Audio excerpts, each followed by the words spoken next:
Magandang gabi po no, sa inyong lahat, sa lahat po ng mga viewers. We are now officially live in Facebook, Luzon, Visayas, Mindanao.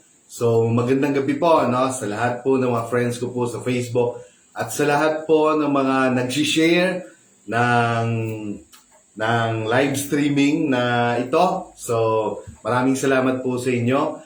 At it is Friday, so happy weekend po no sa lahat po ng mga kaibigan natin. So at saka no sa ako din po ay nagpapasalamat sa lahat po ng blessing, ng favor, ng healing at higit po sa lahat no sa kanyang mga biyaya no sa araw-araw natin pong natatanggap, especially po yung divine protection as well as the presence of God in our life. So this evening, I'm gonna share with you again. It is about a continuation of our topic. It is about the tabernacle. So, the other night po, no, pasensya na po kasi medyo humina yung internet connection, no, yung wifi. So, naputol po. But, we are in the last part na naman yon. So, mag-recap na lang po tayo no, for this evening as before we're going to pupunta po tayo dun sa sa may the brazen altar and then the brazen laver as well as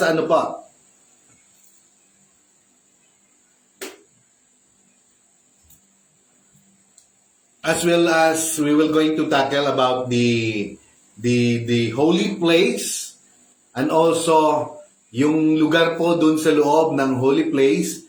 So, last time, ito po yung natackle natin, itong gate of court.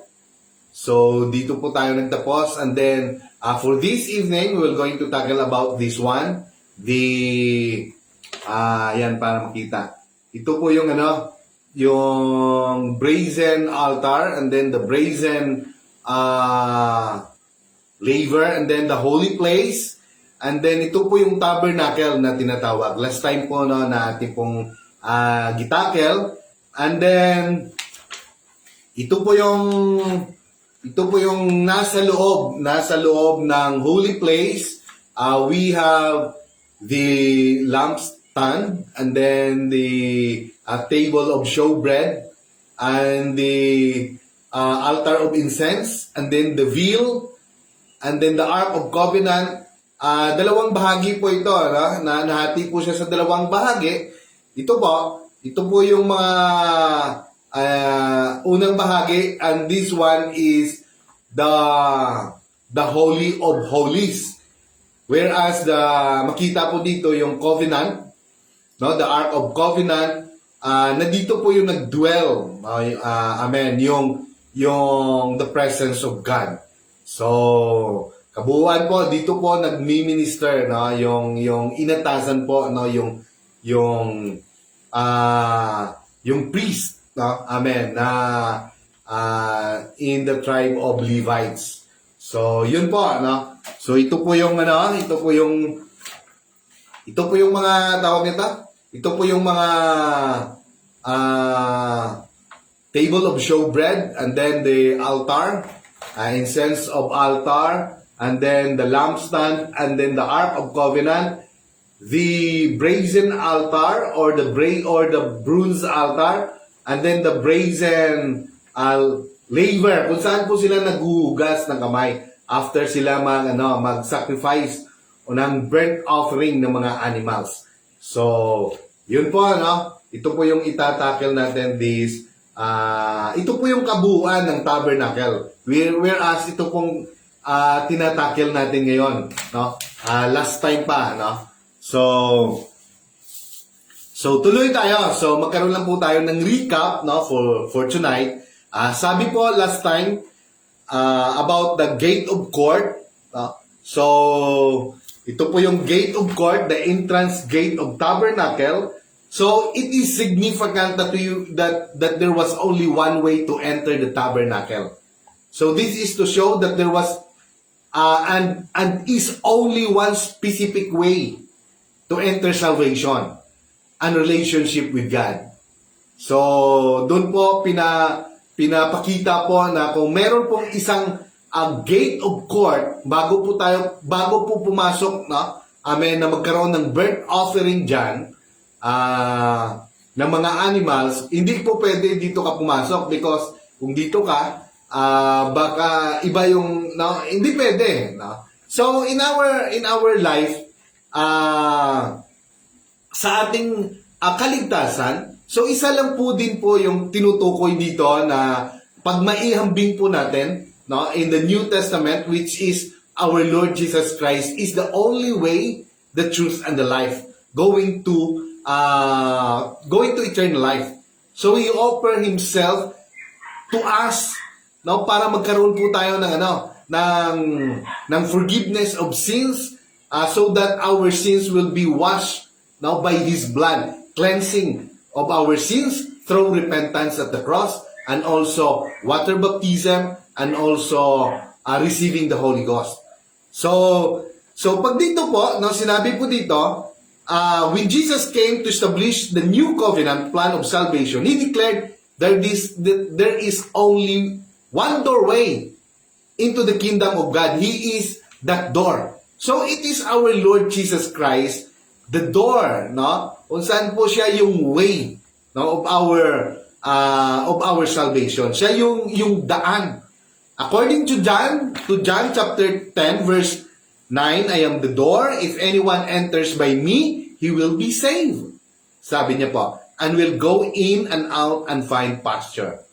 So in John chapter 10 verse 1, most assuredly I say to you, he who does not enter the sheepfold by the door, but climbs up some other way, the same is the thief and the robber. So kung hindi ka dumaan sa kanya, sabi niya po sa 10:1, so baka magnanakaw ka kung dito ka dadaan, no? Hindi pwede. Kasi kung hindi ka parte ng tribu ng Levites, hindi ka pwedeng lumapit diyan, no? Kasi according to sa statute or sa kanilang pong tinatawag nito yung sinusunod, no, na instruction, talagang papatayin ka. Because only the Levites, in the tribe of Levites, yung makapag-ministered po, no, about this kind of ceremonial, no, na gawain. Amen. Pasensya na po kayo, kumakati yung lalamunan ko eh. So in typology of tabernacle, it's an example of the gospel. So i-quote lang po natin kung gaano po ka-importante ito. So in 1 Corinthians chapter 15 verse 1 to 4, moreover, brethren, I declare to you the gospel which I preach to you, which also be received, and in which you stand, by which also you are saved, if you hold fast that word which is preached to you, unless you believe in vain. For I delivered to you first of all that which I also received, that Christ died for our sins according to the Scriptures, and that He was buried, and He rose again, and the third day according to the Scriptures. So there is only one gospel, and there is only one plan of salvation. Amen. So in Galatians chapter 1 verse 6 to 9, I marvel that you are turning away so soon from Him who called you in the grace of Christ to a different gospel, which is not another, but there are some who troubled you and want to pervert the gospel of Christ. So sabi niya, ang dali nyo naman nakalimot. So parang he marveled, no? I marveled, sabi ni Paul, no? So and then sabi niya, no? Wala nang ibang gospel, only the gospel of grace, which is nakatuon po kay Kristo, no? And there's so many, no, na naggainganyo sa ila to mislead, no? So para i-mislead sila, no, sa sininga gospel, sa sinaang gospel. So, but even we are, or an angel, sabi niya, kahit nga angel, or kami man, sabi niya, from heaven, preach any other gospel to you than what we have preached to you, let him be accursed. So, wala na ibang gospel na maliban po dito, sabi niya, kung meron man kahit na anghel sa langit, or kami man, who will going to preach another gospel aside this one, let him be accursed. Sabi po ni Paul. At dalawa pong ulit na sinabi po ni Paul yan. So, sila niya. So now I say again, if anyone preaches any other gospel to you than what have preached, let him be accursed.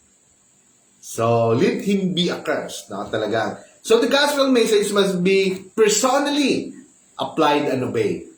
So, in 2 Thessalonians chapter 1:7-9, when the Lord Jesus revealed from heaven with his mighty angels in flaming fire, taking vengeance on those who do not know God, and on those who do not obey the gospel of our Lord Jesus Christ, they shall be punished with everlasting destruction.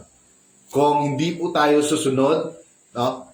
Nakinig po tayo, pero andun lang sa isipan natin, hindi po tayo sumunod sa kanyang mga salita, because it is better to obey than to sacrifice, no? To obey is better than sacrifice, sabi nga. So, sabi niya, they shall be punished with everlasting destruction from the presence of the Lord and from the glory of His power. So, to know God means to intimate with Him. Kailangan po intimate. Mayroon pong tawag ito, relasyon sa Kanya. Yung malapit na intimacy only gained through obedience to the gospel message through Jesus Christ. Either we have stepped through the door, either pumasok po tayo, either tanggapin po natin siya, no? Amen? Or we are outside without intimacy given to us by God. Or either marami tayong alam sa Bible pero hindi naman tayo sumunod, especially in repentance and also receiving His name through baptism, and also receiving the gift of the Holy Ghost. So the death, burial, and resurrection of Jesus Christ must be applied personally so we can be saved today. So kailangan po natin yan i-apply. Kung narinig po natin, and then talagang pumasok po sa ating puso, no? At sa ating po at nadama po natin na ito po ay hindi po, no, wala pong ibang libro o kahit na anuman na aklat na siyang nagbibigay o nag-o-offer po ng kaligtasan. Only, no, we can get it or we can receive it, no, according to the Holy Scripture in the Bible. So, kahit sulat po na kahit ano pong scientist, kahit sino pong matalino, wala po, only on the Bible.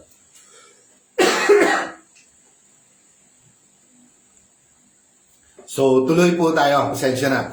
So for tonight, so we will tackle about the brazen altar, and then the brazen laver, and then some parts of the holy place. Whereas the lampstand, and then the lampstand, the table of the showbread, and also the altar of incense, and also gamay lang po na may tackle natin yung the Holy of Holies. Whereas the Ark of Covenant nandun po, and the mercy seat, whereas the presence of God dwells. Amen. At ito po yung pinaka-importante kung bakit ito po ang pinaka-importante sa time sa time po ng mga Israelites, because without the presence of God, wala pong mangyayari sa buhay nila. Amen. So because of the presence of God, lahat po naging victorious sila. Lahat po in 40 years, nagkakaroon po ng mana, nagkakaroon po ng lahat ng abundance of blessing sa kanilang buhay. Divine protection. Nagkakaroon po ng light sa gabi, sa pillar of light, a pillar of fire, and also there is a shadow, nandungan din po sila, a pillar of cloud. Amen. So ganun din po sa ating buhay kung gaano po kaimportante yung presensya ng Diyos. Dati-rati po sa Ark of Covenant, no? Doon po sa Ark of Covenant, the presence of God dwell. But in our life today, no, God, no, is giving His life for us to be able us to save. So that nagkaroon na po tayo ng tawag nito, nagkaroon na po tayo ng access, no, through our Lord Jesus Christ. So mismo, hindi na po tayo magkakaroon pa ng seremonya, no, about sa sinanga bagay, pero God now is knocking at the door of our heart because He wanted now to dwell in our heart. So, we are now, this body now is now the temple of the Lord Jesus Christ. And He wanted to dwell there in our heart. So, before we're going to start, may pray muna tayo. Lord God, the Father Almighty in heaven, Lord, we give you thanks and praises, honor and glory for tonight. Lord, I ask your anointing, I ask your presence, as well as your heavenly wisdom, and also understanding as I'm going to exhort your word for tonight. Lord, open the eyes of all the viewers right now, and also anoint their ears as they going to hear your words so that they will understand clearly your word for tonight. Salamat Ginoo, ikaw gid maga-bless sa among tanan through your words kag ikaw man Lord maga-meet sang ila panginahanglan sa ila kinabuhi sa adlaw-adlaw. Salamat Ginoo, and we give thanks all the glory and honors in the mighty name of our Lord Jesus Christ. Amen. So, tuloy tayo. Now, Joshua Mabandos Kabagtong. Good evening, Pastor Danilo Dudoy Franco. O sanahan niyo mga viewers. God bless us all. So, tuloy tayo. The brazen altar. So, ito po yung brazen altar. Amen. Sa lahat po ng mga viewers natin. So, ito po yung brazen altar. Amen. So, ito po na, yung brazen altar na makikita natin. So, dito po in brazen altar, God's specific instruction of the brazen altar. So in Exodus chapter 27 verse 1 to 2, you shall make an altar of acacia wood 5 cubits long and 5 cubits wide. The altar shall be square, and its height shall be 3 cubits. You shall make it horns on its four corners. A horn shall be of one of piece with it, and you shall overlay it with bronze. So yun po na instruction ng ating Panginoon kay Moses. For God to dwell in the midst of Israel, there must be a solution to their sins. God requires a sacrifice for their sins.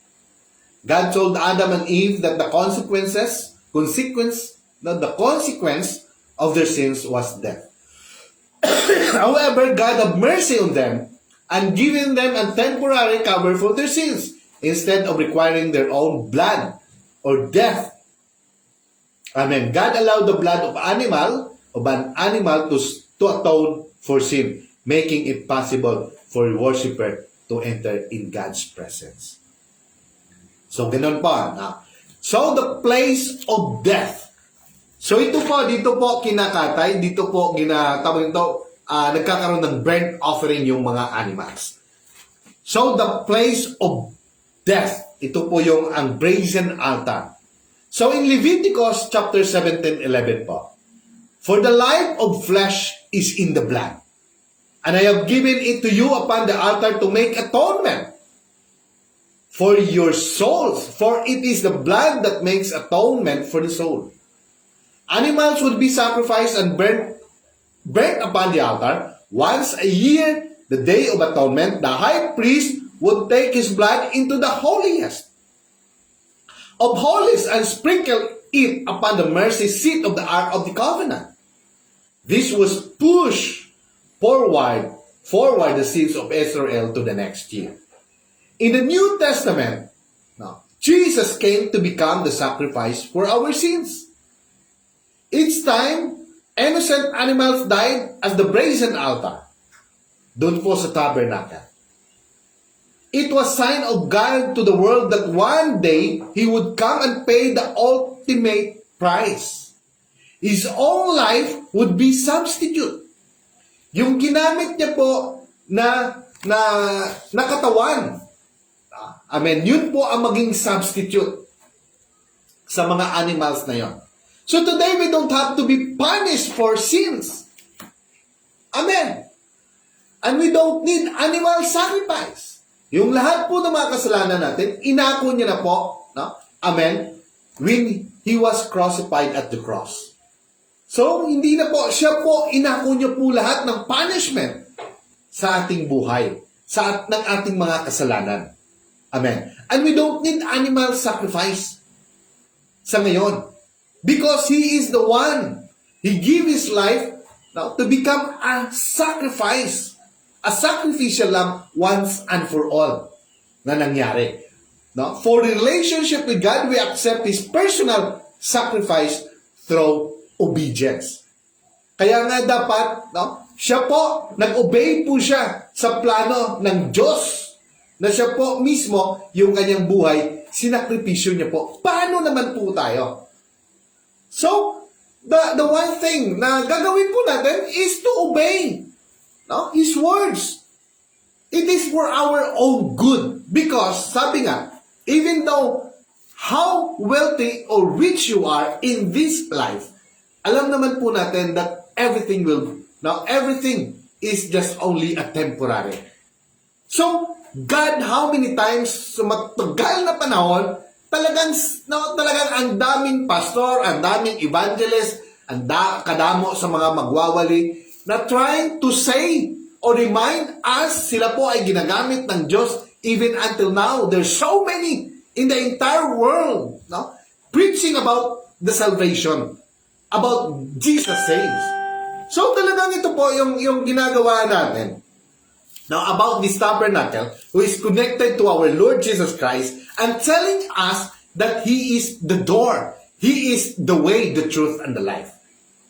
Amen. So, wala pong ibang daan kundi siya lang. That's why in the New Testament, sabi po, no, in 1 Peter 1:18-19, you were not redeemed with corruptible things. Amen. Like silver or gold from your aimless conduct received by tradition from your fathers, but with the precious blood of Christ. So, tayo po ay tinubos, tayo po ay nango sa ating mga kasalanan. Hindi po doon sa mga bagay, gold, silver, o ano pa dyan. No? Na yun po ay mga corruptible things. We are redeemed by His precious blood of our Lord Jesus Christ, as of a lamb without blemish and without spot. So, siya po na walang kasalanan ay nagkaroon po ng kasalanan. Inako niya po lahat. Lahat po ng pasakit, lahat po ng betray. He was betrayed by his friend, by one of his disciples, even Peter. Amen. Amen. So, but because of all that, no, lahat po, no, yung kasalanan po before, even at this present time, at even, no, in the future, inako na po ng Diyos. So, pasalamat tayo. Dahil hindi na po natin kailangan pa na magkatay ng animal dyan para magkaroon ng burnt offering para sa ating kasalanan. Only by hearing the word of God. Only by faith.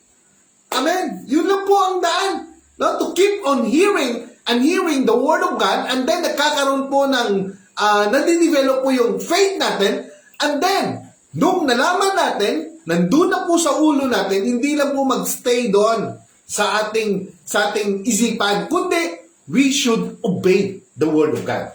So if you wanted to have eternal life, we need to obey. Ang sabi niya po, dapat po mag-repent, at dapat po we have to accept Him as our Lord and Savior, and also obey in water baptism, and also receiving the Holy Spirit. Amen. So tuloy tayo. Adam and Eve wore animal skin of their substitute. Nung nagkasala sila, ano bang ginawa ng Diyos? Pumatay ang Diyos ng animals, and then instead po na kanila po, no? Because the wages of sin is death. Pero may paraan ng Diyos, no? Ginawa niya po, nagkatay siya, at yung skin po ng animals ang pinadamit niya. So there is blood there para matabunan po ang kanilang katawan. So, nagkakaroon pa rin sila ng conversation. So, through the blood of Jesus, nagkakaroon po tayo na nakilala po natin yung Diyos. Amen. Through Him. Amen. So, tuloy tayo. So, at the Passover in Egypt, alam po natin yung nangyayari nung nagkaroon po ng instruction ng Diyos Sabi ng Diyos, lalagyan niyo po ng dugo ng mga lamb without blemish, without spot, yung door frame po ng inyong bahay. So that when I came, no, on that night, sinya, so that when I, no, mag-pass over lang ko, dadaan lang ko sa inyo, pag makita ko yung dugo ng mga animals. It is a symbol also of our Lord Jesus Christ. Pag makita niya na mayroon tayong blood, amen, so, anong nakikita niya? The Lord Jesus Christ in our life. So, tayo po ay magkakaroon ng eternal life. Ganun po yun. So, doon din po. No? That's why when he came down and struck all the firstborn of Egypt, so, hindi niya po dinamay yung kanyang mga anak, and for that symbol, alam niya na mga anak na yun because of the blood of the Lamb. So, kaya po, dahil kung wala po yung yung instruction na yun, idadaan ng Diyos in the whole Egypt. So, para malaman niya na mga anak na yun, so they should obey the instructions of God. Para po malaman niya na anak ka niya, you need to have the blood of Jesus in your life. So doon po yun. According to the scripture, it is only applied in the time of the chosen people in the Israelites. But in our time, the whole humanity, lahat po ng sangkatauhan, ngayon po, yun po ang ginawa ng Diyos ng ating Panginoong Hesus. Tuloy tayo. So today, so sabi niya, was placed on the doorframe of the house. Today, in like manner, Jesus shed His blood for all mankind. But it must also be applied. Hindi lang po nakikinig tayo at wala rin po yan. Pero if He will going to apply it in our life, no? Just like, no? Pag maramdaman mo po, no, you wanted to be saved. Amen? So, at gusto nyo pa rin maramdaman yung mga Word of God na buhay po. So, talagang inaanyayahan ko kayo, no? I am pleased, no? To nainanyayahan po kayo this coming Sunday or every Sunday, we have a service in Baguio, no? At doon po mararamdaman mo po yung Word of God, the presence of God, no? Yung ambiance maganda, especially the presence of God. And then, when you feel the presence of God, and then it really goes through in your heart. No? At tagus po yun sa inyong puso, the inner core of your being, up to, sa kasukasuan niyo po. No? And then, you wanted to accept Him as your Lord and Savior, then you accept Him in the water baptism. Amen. So we are not going to the church just only listening, and then akala natin wala na tayong kasalanan, gagawa naman tayo ng kasalanan. Parang ano lang tayo ba? Parang ganun lang sa mga Israelites noong unang panahon. After the atonement, wala naman silang kasalanan, magpakasalanan naman sila, and then a year later, no? Magpa-atone naman sila ng inyong kasalanan. Now, there in the tabernacle, in the high priest. Pero tayo, no? We are now connected because we already obey the commandments of the Lord Jesus Christ about baptism, and we are now have a relationship, and then we enjoy the presence of God in our life, no, outside the church, and then also, no, outside or inside, because now dwells in your heart. Because, no, parang sinasabi natin ngayon na the whole tabernacle now is the temple, is our body. Amen. So, tuloy tayo. So, sabi niya, we do this by obeying the gospel message shown by the type and shadow in the tabernacle. So, the altar is the death portion of the gospel. It is about repentance. The altar is the death. Now, sabi niya mga, yung the brazen altar, it is about the death. Diyan po kinakata yung animals. At if you're going to connect it into the plan of salvation, it is repentance. Repentance is how we identify with both the altar and Jesus' death. Amen. It is our place of death. We die out to our old way of living and receive a new life through repentance. Jesus commanded repentance. Talagang kinukuman talaga yan ng ating Panginoon. Even John the Baptist, It is about repentance. Even the apostles, repent talaga. If you wanted to have kaligtasan, we need to repent. Why? Because para yung dati nating tayo po, the old, new. Amen. Pag magkaroon po tayo ng baptism, repentance, lahat po ng ating mga kasalanan, ipako na po natin sa cross. At, no? And then, talagang surrender po tayo. And then, the old us, the old you, or the old us, will going to be buried in the water. And then, ililibing na po natin yung dati nating makasalanan. And then, kung makaahon na po tayo sa tubig, no? Water baptism in Jesus' name, and then pag makaahon na po tayo, we are now a new creation. We receive now a new life through repentance. No? Jesus command repentance. Tuloy tayo. Kaya in Luke 13:3 pala, I tell you, no, but unless you repent, or change your mind, yun po ang repentance Change your mind for the better and heartily amend your ways with abhorrence of your past sins. You will all likewise perish and be lost eternally. So kailangan po na amindahan po natin, no? Kung dati po tayo po yung makasalanan, no? Linisin na po natin through repentance. No? Iwanan na po natin yung dati nating makasalanang buhay.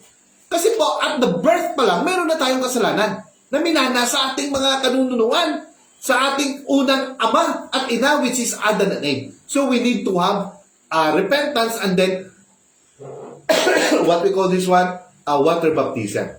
Amen. So after Jesus has fasted 40 days in the wilderness and overcame the temptation of Satan, he returned to the people and taught the necessity of repentance. Talagang no, he preached about kung gaano po kaimportante yung repentance sa buhay ng tao, sa buhay ng bawat isa sa atin. In Mark chapter 1:15, the time is fulfilled and the kingdom of God is at hand. Repent and believe in the gospel. Okay? Ano po yung pinaka-importante sa buhay ng tao is to repent and then to believe in the gospel. Wala na pong iba. Yung kayamanan po, yung riches, lahat-lahat po yan, magandang bahay, maganda po yan, magandang sasakyan, maganda po yan. Wala pong pangit yan, lahat po yan maganda sa buhay ng tao. Pero, no, if we were talking about spiritual things, about eternal life, we need to have what we call this one, no, a strong foundation of our faith. Kasi, no, kung pupunta tayo ng Amerika, we need to have an interview. We need, no, ang dami pong, procedure. Maraming mga dapat gawin, no, na talagang gawin mo ang mga bagay na yan. Mayroong mga show money, interview, at sari-sari pa na mga requirements na dapat mong i-comply lahat yan bago ka pumunta ng Amerika. Or kaya nga ngayon even magbiyahe ka, no, may mga stricto na lugar, you need to have a documents na talagang nagkaroon ka ng vaccine or nagkaroon ka ng swab test. Hindi ka makadaan doon, hindi ka makapunta kung they need that kind of requirements. Dito pa lang yun sa lupa. Paano sa langit? Ganun na lang ba? No? So, sabi ng Diyos, God is holy. We need to be holy. Kung pupunta tayo doon. No? Amen. So there is always, no, an instruction, a required, no, para makapunta doon, ilangit yun no? Kung maganda nga yung Amerika, sabi nila, no? Pero hindi naman no? Hindi naman kung ganun ka doon, okay lang doon kung turista ka. Kung trabaho din, hindi magtrabaho ka rin. No? Kahit saan, basta nandun yung presensya ng Diyos, at saka happy ka, hindi mas okay. Importante, yung mind mo, yung soul mo, yung heart mo, nakatuon lang sa Diyos. Dahil kung nandun ka sa Diyos, no? Kagaya sabi, work smart, work hard, and then with the presence of God, okay na. Ganun yun So, tuloy tayo. Okay lang kung mag-disagree kayo. Kung mag-agree kayo, hindi okay. Okay, tuloy tayo. So, yun pa, no? So, we need to have a strong foundation of our faith. Kasi kung ang pundasyon lang po ng faith natin narinig lang po natin doon sa mga nakakatanda sa atin o ganito, ganon. Pero hindi naman natin alam kung ano ba talaga yung faith nila. Basta diyan ka lang magsimba. Hindi nga sinabi kung ano Kasi, no? Kasi wala pa yung mga ancestors natin in 17th century, 15th century, alam natin na pumasok yung mga Kastila na dala-dala yung Kristyanismo. Hindi away ang dinala nila, hindi war. No? Hindi about the sword, no? Para magpatayan, kundi no? Yung Christianity. Pero, no? Talagang takot na takot yung ating mga ninuno noon. Dumating ang Kristiyano, wala nga mag-isang buwan, 2 buwan Pinalis na sila. Wow, pero for more than 300 or ilan ba?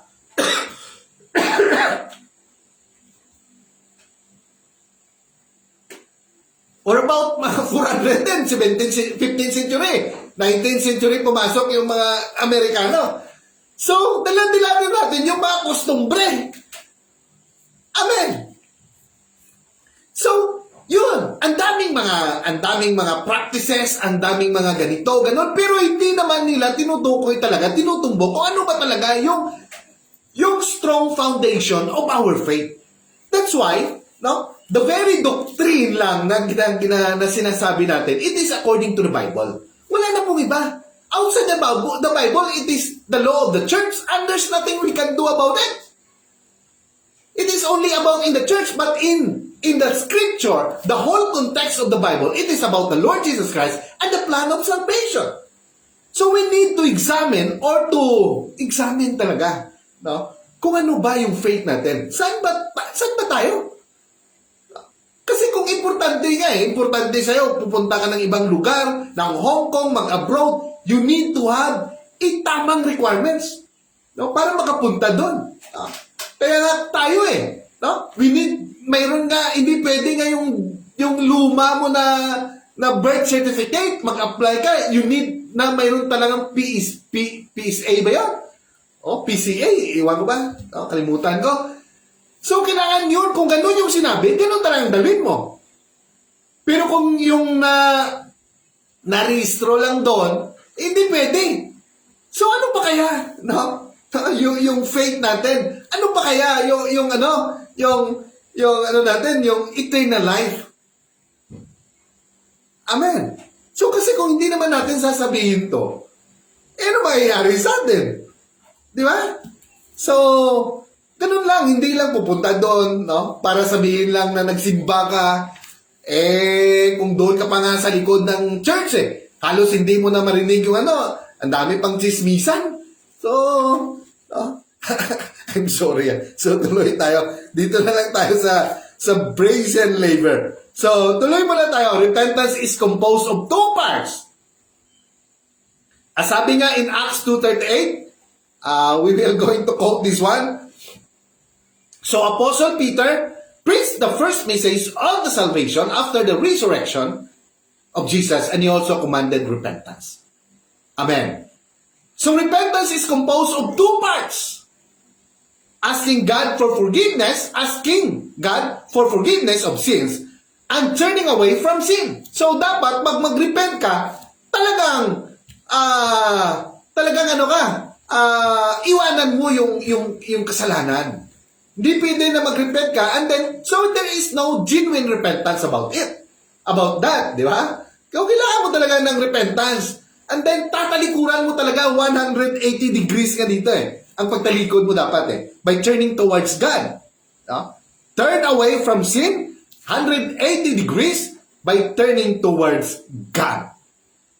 No? It is at repentance that we choose to live to please God and die out to our own way of living. We apply the death of Jesus Christ to our life when we repent. So, GM Sumolde, thank you now for watching. So, repentance is the antitype or fulfillment of the altar. Amen. So, kaya nga our faith sometimes, ako din po, dati, yung aking we talk about symbols, Kung yung pagkaintindi mo lang, na kung mayroon kang cross, ibig sabihin, okay na. Hindi po. you always put on your head na yung importante doon, yung Panginoon na pinako sa cross, hindi yung cross. Yung cross is just only a symbol. Amen. Hindi po yun. No, kaya nga sinasabi na talagang you have to examine kung ano ba talagang nilalaman ng Bible. Because if you keep on hearing and reading the Word of God, the Holy Scripture, your mind, your spirit, your heart, no, it will be enlightened. No, talagang mabubuksan yan at ibibigay sa iyo ng Diyos kung ano pa yung truth na tinatawag. Amen. And then, no, talagang doon magkakaroon ka ng joy, ng happiness, at you keep on searching about now the truth. Amen. Of this life. Dahil kung hindi, parang kang tupang ligaw. Saan ba ako? Di ba? Diin ko. No, only going to church. No? To church, ganun lang. So, we need to examine. So, tuloy tayo. So, repentance is the antitype of fulfillment of the altar. So, the brazen laver. So, ito po yung brazen laver. Ito po yon na parang malaking planggana made of bronze. Bronze laver, sabi nga nila. So, ito po siya. Ito po yung gate, ito po yung brazen altar, ito po yung brazen laver. Kung tapos na po sila, no, na nagkaroon ng burnt offering, humugas po sila sa kamay nila bago sila pumasok dyan. Kasi kung hindi, no, yan po ang tatalakayin natin. So, tuloy tayo. So, in brazen laver, this is a place of washing, no, Robbie Lee. No, amen. Praise the Lord. Thank you, ma'am. So, this is a place of washing and cleansing. So, outside of the, outside of the holy place. So, then the Lord spoke to Moses, saying, you shall also make a laver of bronze, with its base also of bronze for washing. You shall put it between the tabernacle of meeting and the altar, and you shall put water in it, for Aaron and his son shall wash their hands and their feet in the water from it.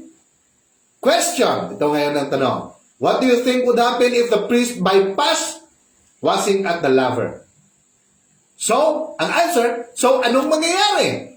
Kung the priest bypassed, no, hindi siya magugas, papasok lang siya doon, dito sa holy place, papasok siya dito. Hindi siya magugas ng kamay. Anong mangyayari? No? Ang answer, they will die. Even you are a Levites. Amen. Mamamatay ka. Because, sabi nga, the Word of God, the instruction of the Word of God is holy. Kaya nga si Moses, when he disobeyed, nasabi po ng Diyos, speak to the rock para lalabas yung water. Akong bahala doon, sabi ng Diyos. Pero anong ginawa niya? He struck with his rod, with his staff, twice the rock. Anong nangyari? Kaya doon, nagkakaroon po ng God punish him, hindi siya po nakapasok into the promised land. Pero natanaw niya lang, hindi siya nakapasok. Amen. So, tuloy tayo. Sana tayo. So, Exodus chapter 30, verse 20 to 21. When they go into the tabernacle of meeting, or when they come near to the altar to minister, to burn an offering made by fire to the Lord, they shall wash with water, lest they die. Okay, yun po yung nagpapatunay sa Exodus 30:21. So, na verse, lest they die, pag hindi po sila naghugas ng kanilang kamay. Their feet, lest they die. Dapat hugasan nila yung kamay nila at saka yung paa nila. Yung kanilang tiil, ang ilang tiil. And it shall be a statute forever. Ito yung pagsulundan. Sa tanan niya panahon, to them, to him, and his descendants throughout their generation. Sa mga Levites, throughout their generation. So the priest must obey God's instruction to wash at the bronze laver before entering the holy place. And most holy place, or they will die. The laver is the place where the priest and the high priest were cleansed and prepared to enter the holy place and the most holy place where the God's presence lives. So our washing take place at water baptism. So baptism in the New Testament, antitype or fulfillment of brazen laver. So antitype means katapat na uri. No? Or, sabi nga in Mark 16:16, he who believes and is baptized, he who believes and is baptized will be saved. But he who does not believe will be condemned. Water alone will not wash away sin. Kaya kung maligo ka lang, libag lang ang makuha, buling lang. Pero, if you will going to be baptized in the name of Jesus talaga yan. Believing alone will not wash away sin. But faith in the power of the name of Jesus in water baptism wash away sin. So ulitin ko po, but faith in the power of the name of Jesus in water baptism wash away sin. It is in baptism that the blood of Jesus is applied to our lives. Just as the blood of the Lamb was applied to the doorways of the Israelites home during the Passover. The blood of the Lamb saved them.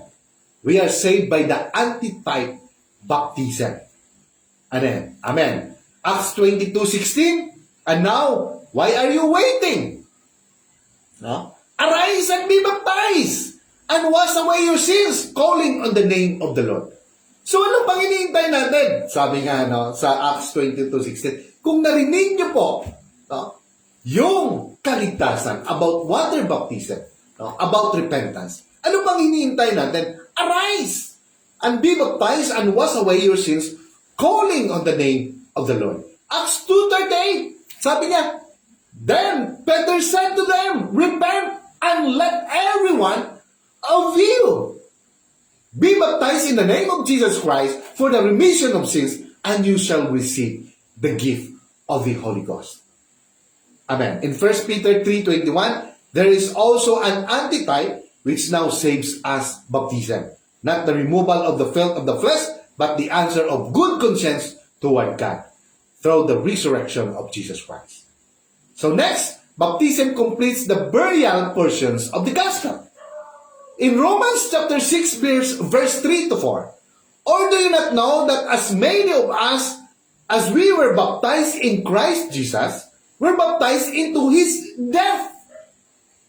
Therefore, we were buried with them through baptism into death, that just as Christ was raised from the dead by the glory of Father, even so we also should walk in the newness of life. Amen. We participate with Jesus Christ in the burial part of the gospel when we are baptized. So, hindi lang po ito, hindi lang po in the time of tabernacle, about their atonement sa ilang panahon, pero napaka-importante po sa buhay ng tao ang water baptism. Water baptism in Jesus' name, is the antitype of the laver, of the brazen laver. So the holy place, ito po yung holy place, the next topic na we will going to tackle. Ito po yung holy place. So tingnan po natin kung ano pong sa loob ng holy place. Ito po yung holy place. Nakita nyo po. Ito po yung holy place. Ito po yung table of showbread. And this one is the lampstand. And then the altar of the incense. And then the veil. Very thick po yung veil na yan. Hindi po siya madaling mapunit. And then we have the Ark of Covenant. This one, holy place po ito. But this one is the Holy of Holies. Where the God presence dwell. Amen. So, tuloy tayo. So, the holy place. Ito na po yung last. So, we have the golden candlestick. Ito po yung golden candlestick, the lampstand. In Exodus 25:31-37, the candlestick was the only light in the holy place. So, siya lang po nagbibigay liwanag sa buong lugar po doon. Sa lahat ng portion sa lugar na doon. So, and it was never extinguished. It signifies a type of Jesus who is the only true light of the world. His light will never disappear. So sa ating buhay, or even in this world, the only light of our Lord Jesus Christ ang nagbibigay po liwanag sa buhay ng tao. Amen. Siya lang po ang nagbibigay liwanag kung ano ba talaga yung truth and grace about this life. Amen. So at ang kanyang life will never disappear. Amen. So yung bulb po, yung light po, ay nagkakaroon po ng nagpupundilya po yan. Pag wala pong hydro po tayo ngayon, pag magkaroon ng shortage o magka-problema, mawawala po yung light. Pero in our Lord Jesus Christ, He is the light of our life. So He is the light of the world. John 8:12, then Jesus spoke to them again, saying, I am the light of the world. He who follows me shall not walk in darkness, but have the light of life. The table of showbread. Amen. So nakita na po natin, the table of showbread. Amen. Kita natin ulit. Ito po yung table ng showbread. At nandito po yung the 12 bread, which is the manna, if I'm correct. Now, represent the 12 tribes of Israel. Amen. So, tuloy tayo. The 12 loaves of showbread. 12 loaves pala ng showbread were placed on the table of the holy place, one for each tribe. So, the showbread was replenished every Sabbath and was given for food to the high priest and his son, to be eaten in the holy place. The bread was a type of Jesus, who is the bread of life and food for the hungry soul. Amen. So John 6:35, and Jesus said to them, I am the bread of life. Sabi po ng Diyos. Sabi po ng ating Panginoong Jesucristo. He who comes to me shall never hunger, and he who believes in me shall never thirst. Luke 4:4, but Jesus answered him, saying, It is written, man shall not live by bread alone, but every word of God. Today, every day is a day of spiritual rest. Sabbath. And our bread of life, Jesus, is available daily. So ang ating Panginoon, which is our daily bread of life, daily po siya available. Amen. Jesus is exactly what we need when we need it. So we need it. Talaga, we need it every day in our life. Amen. So, altar of incense. So, ito po yung altar of incense. Amen. So, basahin po natin in Exodus chapter 1 to 10. The altar of incense represents the place of daily communication with God. The incense was a type of our daily prayer to God. That's why we need to pray every day. Daily. Revelation 5:8, now when he had taken the scroll, the four living creatures and the 24 elders fell down before the Lamb, each having a harp and the golden bowls full of incense, which are the prayer of the saints. Incense burns daily. The continual burning show the necessity for our continuous prayer and praise. So, nisisidad po yan. Importante po yan yung prayer. Daily. Our worship, our praise to our Lord Jesus Christ. In Hebrews chapter 13, verse 15, therefore, by Him let us continually offer the sacrifice of the praise to God. That is the fruit of our lips giving thanks to His name. In Thessalonians 5:17-18, pray without ceasing. And everything give thanks, for this is the will of God in Christ Jesus for you. The altar of incense was placed right before the veil, which separated the holy place from the holies, and thus was nearest to the Ark of Covenant.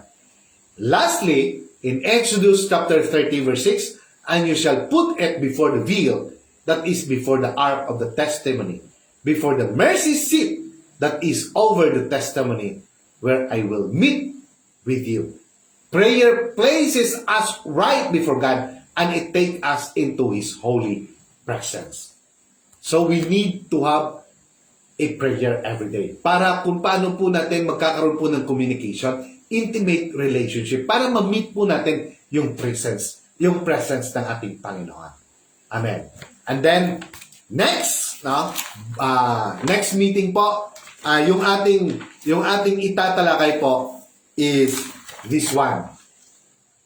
The holy place. The Holy of Holies. Whereas the Ark of Covenant. So, amen. So, for this time, hanggang doon lang po tayo. So, we thank God for your time. So, sa inyong pong pakikinig, sa inyong pong panunood ng ating live streaming. So, nagpapasalamat po ako sa mga Franco family, and also Nicor, Danoy, sa lahat po ng mga relatives ko, and then Berbigal, at sa lahat po ng mga Villegas, Baliano, Balufeños, lahat-lahat po, So, maraming salamat po sa inyo. And then, Kausing, and also sa lahat po ng mga pariente, sa akong asawa. Siya nga pala, na bumabati nga pala yung inyong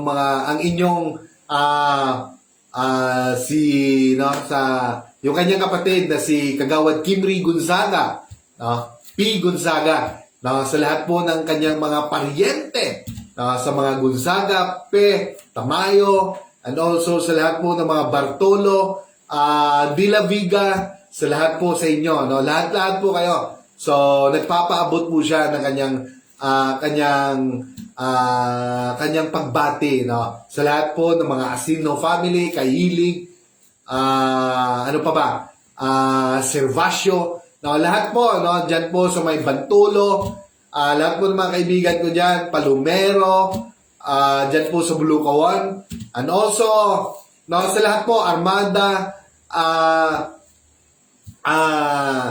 Aquesta family, Caroline Diliman, Paikan family, Miranda family, kay Brother Ramon, and family, and also Brother Randy, Brother Stephen, and also Sister Tuto Armada, and then to our men's president,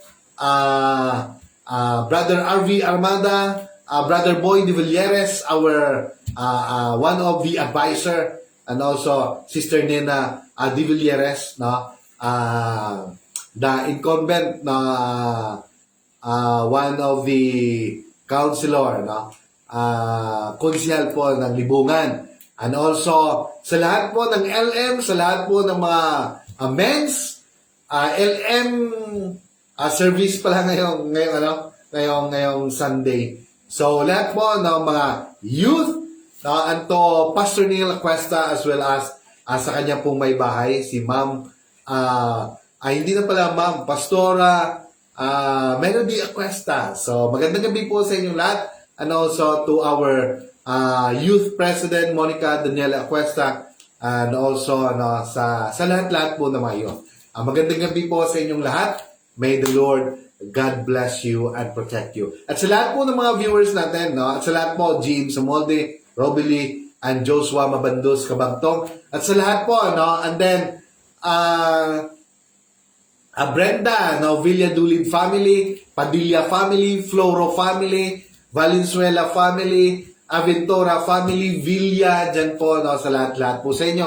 Sa lahat po, lahat-lahat, magandang gabi po sa inyong lahat. Ramento family, and also, lahat po dyan sa Poblacion 3. So, good evening po, and God bless po sa inyong lahat. So, I hope, kita-kits po tayo. So, happy weekend po sa lahat, and good night po. Amen.